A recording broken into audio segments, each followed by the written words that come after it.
ভীষণ ভয় পেয়ে গিয়েছিলাম। ভাবছিলাম এই বুঝি ধরা পড়েছে। সকালবেলা এখানে কি করছে? আমার কি এখানে আসতে নিষেধ? বাপ তো আর পড়াতে পারলো না। মারে, আজকে রাতে তোরে আমি বিয়ের গান শিখাবো। একটু জল দেবেন যদি সম্ভব হয়। শুধু জল দিব? শুধুই জল।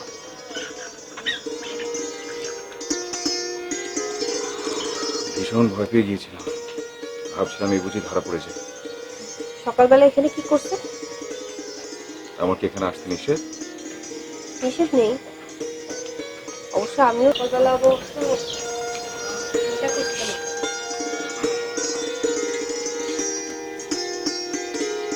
ধন্যবাদ।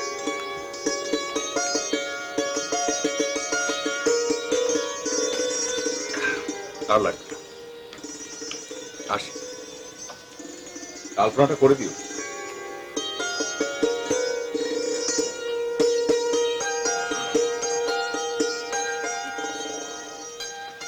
মা, তোরে কিন্তু আমি আর বেশি বকাঝকা করবো না। তুই আজকে আমার এত সুনাম করলি, আমি তোর বকলম মা। আর তুই বললি আমি চিঠিটা পড়েছি, আমার কিন্তু খুব ভালো লেগেছে। ছোটবেলায় পড়ালেখার খুব ইচ্ছা ছিল রে মা, বাপ তো আর পড়াতে পারলো না। মারে, আজকে রাতে তোরে আমি বিয়ের গান শিখাবো। সন্ধ্যা রাত্রে আমরা সব খেয়ে টেয়ে ফেলবো। হ্যাঁ?